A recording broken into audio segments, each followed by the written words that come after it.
इस प्रकार से उन्होंने कहा कि क्व सुधाम प्रयच्छ क्व सुधा क्व कथा लोके क्व काच क्व मणि महान। कांच और मणि का भेद है श्रीमद् भागवत कथा और अमृत में। कांच और मणि का भेद है। कांच समझ रहे हैं ना, शीशा, शीशे का टुकड़ा अगर टूट जाता तो उसका काम नहीं होता, फेंक देते हैं, दूर तक में फेंक देते हैं। और मणि थोड़ी टूटी फूटी रहेगी तब भी उसको सजो के रखेंगे, 2-4 परत कपड़े में लगाएंगे, 2-4 परत कपड़े में लपेट कर मणियां रखते हैं। तो श्रीमद् भागवत को मणि है और वो अमृत तुम्हारा तो कांच है भैया। कहाँ से व्यापार कर रहे हो?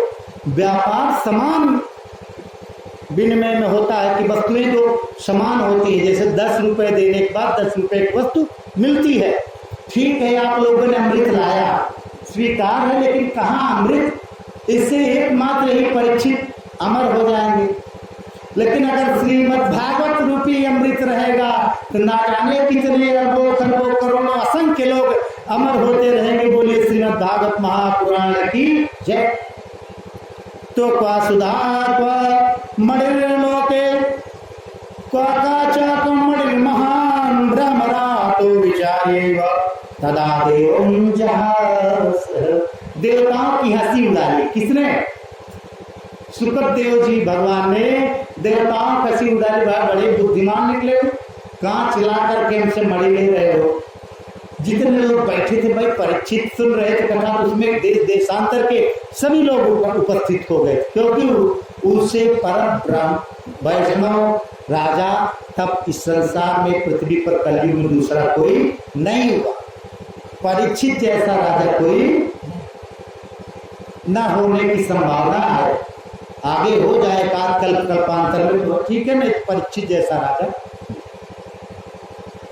तो अभक्तायाश्च विज्ञान, तुम लोग भक्त होते। श्रीमद् भागवत महापुराण का एक नियम और है कि जो अभक्त है उनको नहीं श्रवण कराना चाहिए।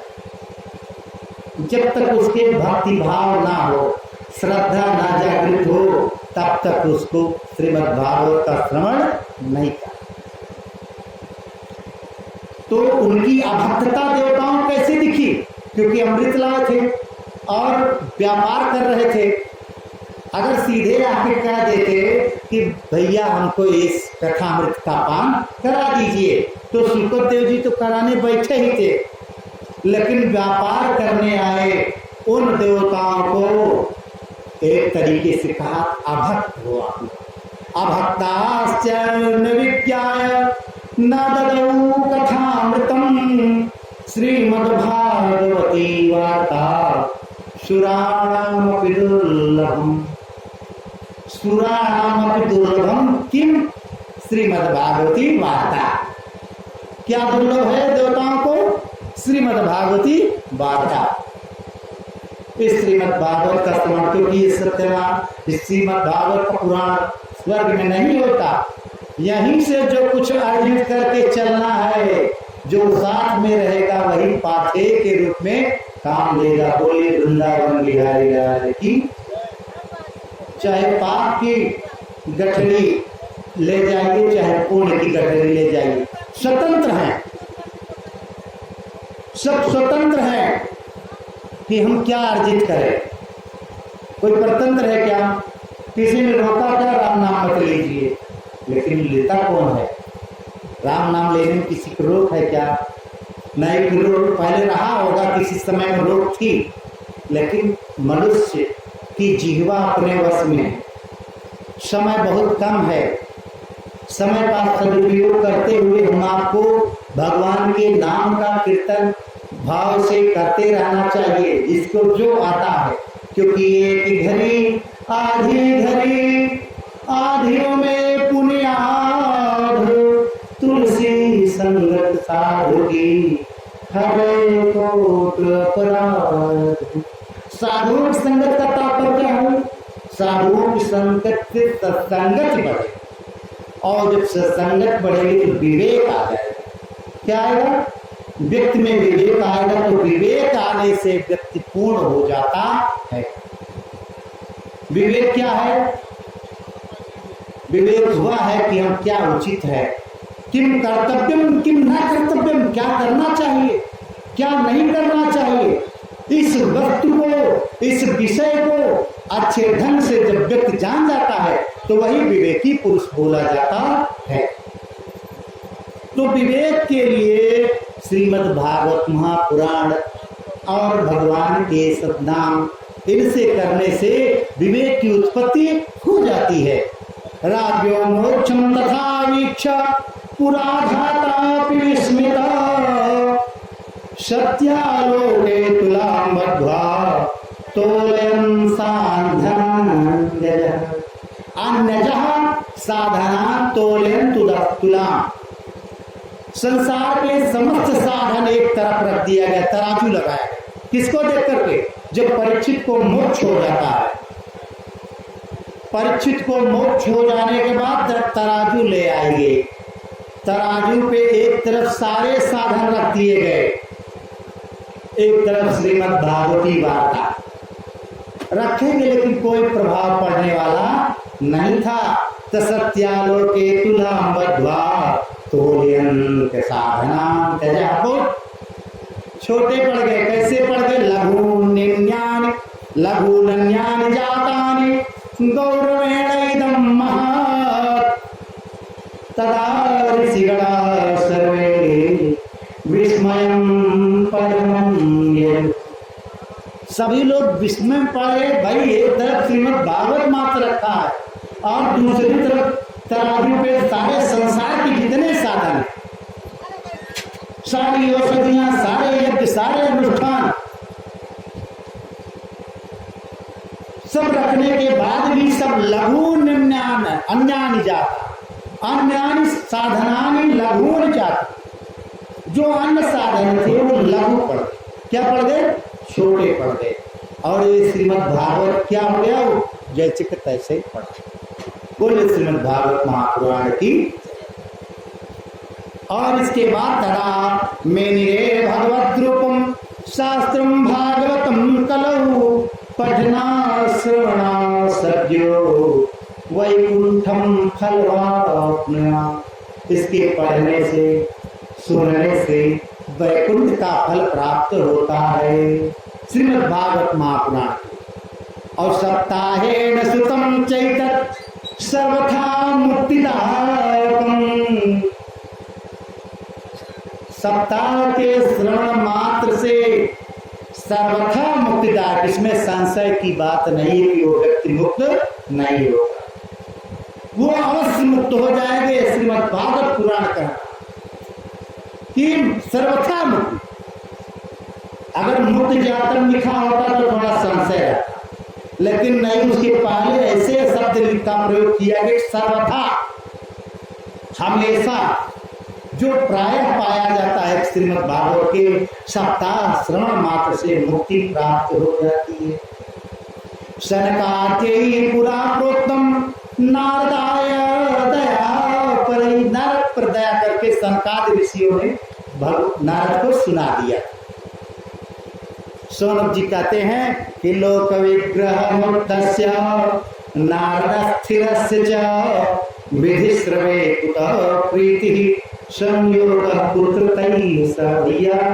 कहा नारद जी तो गोदोहन काल के ज्यादा रुकवाई नहीं करते, गाय दुहने में लगभग 15 मिनट लगते, और इतने समय से ज्यादा अगर कोई रुकवाई नहीं करते नारद जी, तो भाई सप्ताह का कैसे उन्होंने पारायण सुना? ये शंका हो गई किसको? सौनक जी। सूर्य जी कथा कह रहे हैं, सौनक जी को शंका हो गई। तो आप बड़ा आश्चर्यजनक बात बता रहे हैं कि नारद जी तो गोदोहन मात्र काल तक रुकते हैं, और ये सप्ताह भर का समय उनको कहाँ मिल गया कि सनंदन सनातन शरद कुमारों से कथा सुन। तब कह रहे हैं, सूत जी ने कहा अतते कीर्तिश्यामी, इसके विषय में बता रहा हूँ। ये कथानक है, कथानक माने पुरानी कथा है। क्या? सुकेनम यत् प्रोक्तः रहस्यम विचार्य च एकदा हि विशालायां चत्वारः ऋषयो मला सत्संगार्थ समायाता ददुस्तत्र नारदः। विशालापुरी हरिद्वार, विशालापुरी हरिद्वार कंठा, वहां पर एक बार की बात है, चारों भाई सनातन सनत कुमार ये सब सत्संग के लिए, देखिए ये लोग सत्संग खोज रहे हैं, कोई मिल जाए उसको कथा सुना दे, क्योंकि भगवान के नाम का श्रवण और वाचन कथन सब प्रकार से कष्टों को हरने वाला होता है। बोले वृंदावन बिहारी लाल की जय। इसी बात पे भगवान नाम संकीर्तन थोड़ा सा कर लिया जाए।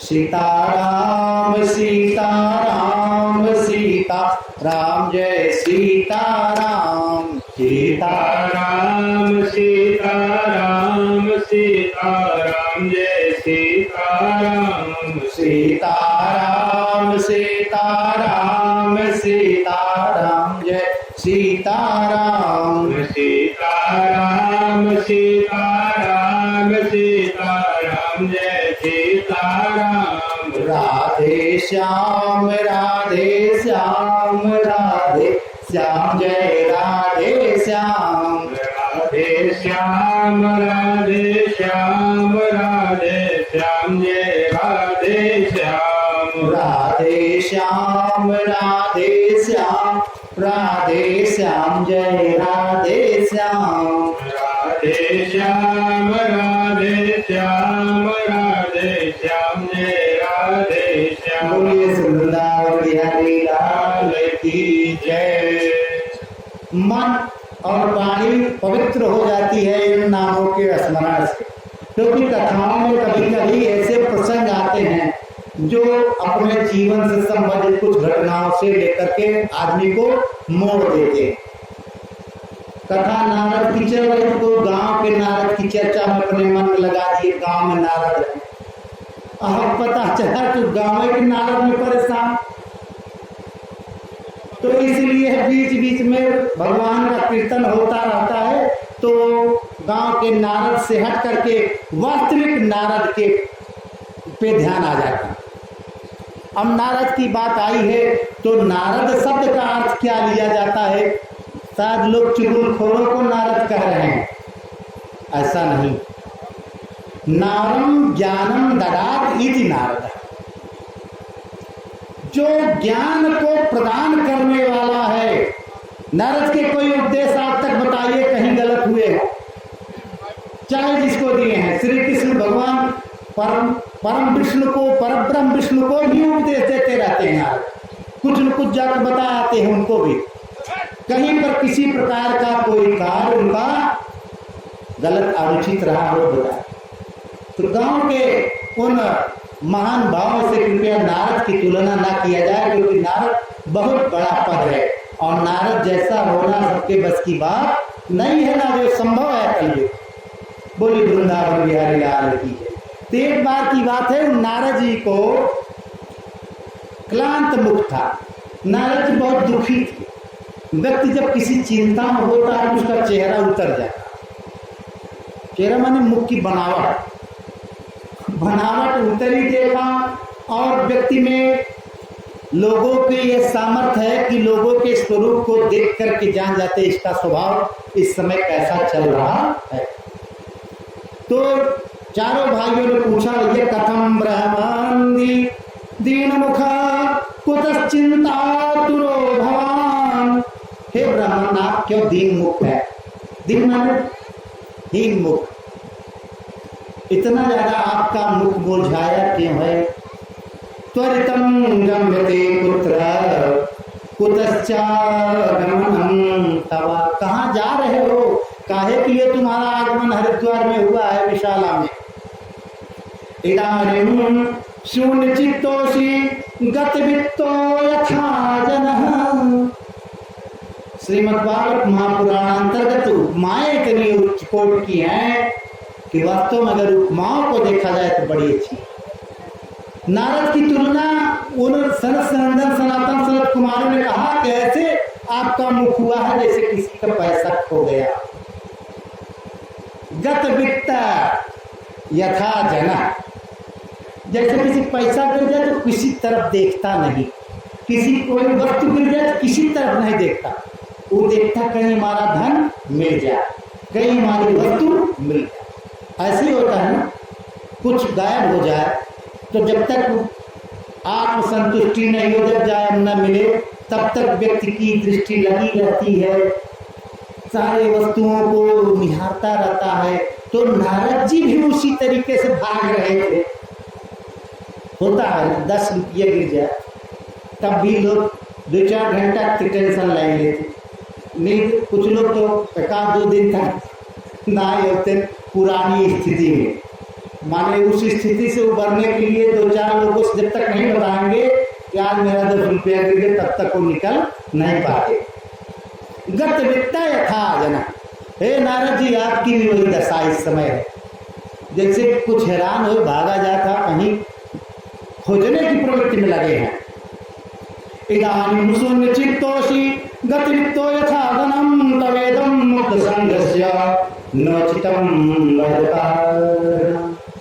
ये आपको उचित नहीं। हे नारद जी आपको किसकी चिंता है जो इतने ज्यादा चिंतित हो गए हैं? ये आपको शोभा नहीं दे रहा है, ये आपके लायक नहीं है, आप इतनी चिंता करना अच्छी बात नहीं। चिंता इससे किसी को देना जल्दी आ भी जाती है तो कम करिए, बचने का प्रयास करिए। नारद जी ने कहा ये ठीक है, आप लोग पूछ रहे हो, बड़े भाई लोग तो बता कहें हम तो पृथ्वी या तो ज्ञाता सर्वोत्तमामिति पुष्करं च प्रयागं च काशी गोदावरी तथा हरिक्षेत्रं कुरुक्षेत्रं श्रीरंगं सेतुबंधनम् एवमादिश तीर्थेषु ब्रह्मांड इतस्ततः। सारे तीर्थों में मैंने जाकर देखा, कहें क्या देखिए, नापस्य कुछ धर्मा मना संतोषकारकम, मेरे मन को संतोष प्रदान करने वाला कहीं भी कोई वातावरण नहीं दिखाई। ये नारद किस में बात कर रहा हूं। आज की व्यवस्था तो बहुत ज्यादा डगमग है। उस समय कलिना धर्म मिश्रेणा धैर्यं बाधिनाधुना, चारों तरफ कलि का प्रभाव है, जिधर देखिए उधर सत्यम नास्ति तपम नास्ति दयादानं न विद्यते। सत्य से लोग दूर हो। सत्य को पहले क्यों रखा गया इसके विषय में देखें। सत्य पहले क्यों? क्योंकि नहीं सत्य न दूसर धर्म न दूसर सत्य समाना, धर्म का स्वरूप धर्म न दूसर सत्य समाना, कोई दूसरा धर्म सत्य के समान नहीं है।